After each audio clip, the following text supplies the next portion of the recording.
Fun Salon here, and I want to teach you today about wild lettuce. So this is Lactuca canadensis, and I have a confession to make. I was pulling this out and I wasn't even eating it. I was going around my yard weeding this out, and then I thought, wait a minute, this is amazing. I should be eating this. I should be eating Lactuca canadensis.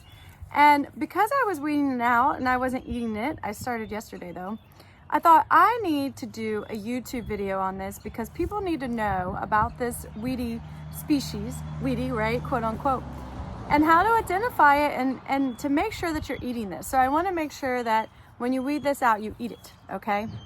All right, I'm going to talk about its identifying features now. All right, so let's talk about how you identify this. So Lactuca, wild lettuce, Lactuca canadensis, is in the aster family. So someone asked me, was this dandelion? And it does look like dandelion. It comes up first in a basal rosette and then it bolts. It will get huge. I'll try and find a picture of me from actually the mother plant of this, which was in a rental property I was living in, and I let it go to seed. And if you let wild lettuce go to seed, you will have it everywhere. And so this one, the one that I'll show you a picture of, went to seed. And it spread and it got into my flower pots and I brought it here, and then it spread. I let one flower and it spread. And I'm starting to realize maybe I'll let one flower every year because I will eat these in the spring. But anyway, it will bolt and it will have this really tall flowering stalk. So it gets about it can get anywhere from 3 to 5 feet tall. But right now, what you want to look for is just this basal rosette, right? So all the leaves are rising from a central location. So you can see right here.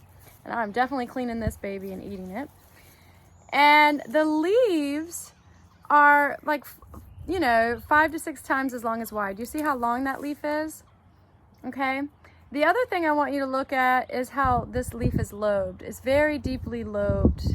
All right. The sinuses of this leaf, this is a sinus, this empty area of the leaf, goes almost all the way back to the midrib. You see, this is the midrib.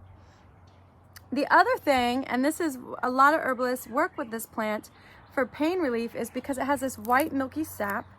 You might be able to see it, you might not. Let me see, maybe on the central one, sorry. Yeah, you can probably see this, and if not, I'll just have to take a picture. Look at that, actually you can see it. You see that white milky sap coming out? That is what is a pain reliever. And look, when it is exposed to air, it turns yellow. You see that?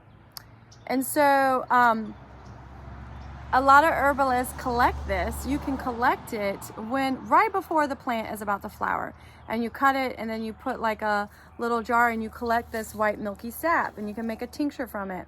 It's said to have almost like an opiate effect on the body, but of course not that strong, but it's really good for people that have a lot of internal inflammation, joints, and also people that have anxiety. So it has a sedative effect.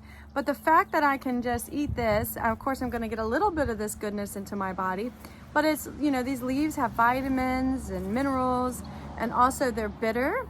And so that bitter helps to build the blood. So let's do a little walkabout of the yard. I want to show you some of these wild lettuce plants that I have that were making their way into the compost pile, but now they're making their way into my compost pile and I'm eating them. And I hope that you go out and you look and you have some wild lettuce babies and you can forage them. And if you let one go to seed, I promise you'll always have fresh wild lettuce in the spring, all right?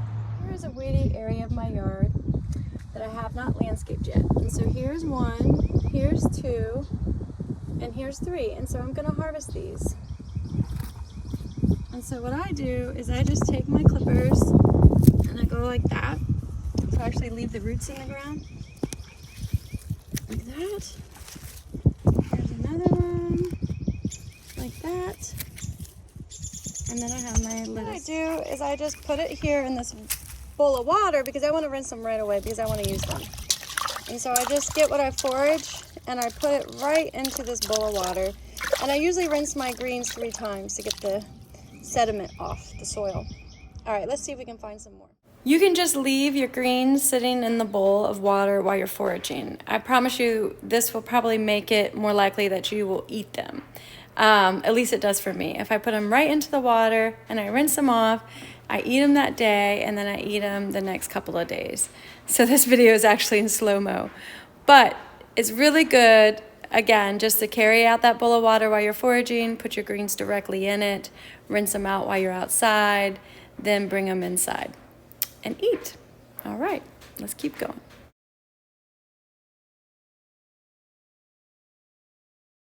All right, so here's the forage salad with wild lettuce, Lactuca canadensis, and some viola flowers. And I put a little olive oil over it, and I did a little bit of vinegar. It probably needs salt and pepper, but I didn't do that. I was eager to try it. Ready? Mmm. Mmm. This is so good and completely free. I did put some Eastern horse mint leaves in there. And this is what we should be eating in the spring. Lightening the load, right? Getting our lymphatic system moving, the secret river to our health. So make sure you get out and you find some wild lettuce. If you don't know if you found it and you think you found it, feel free to share your picture on social media and just tag me and I'll confirm your identification or confirm whether it is indeed. All right, so here's the forage salad with wild lettuce, Lactuca canadensis, and some viola flowers. And I put a little olive oil over it, and I did a little bit of vinegar. It probably needs salt and pepper, but I didn't do that. I was eager to try it. Ready? Mmm. Mmm. This is so good and completely free. I did put some Eastern horse mint leaves in there. And this is what we should be eating in the spring. Lightening the load, right? Getting our lymphatic system moving, the secret river to our health. So make sure you get out and you find some wild lettuce. If you don't know if you found it and you think you found it, feel free to share your picture on social media and just tag me and I'll confirm your identification or confirm whether it is indeed wild lettuce, Lactuca canadensis. Cheers.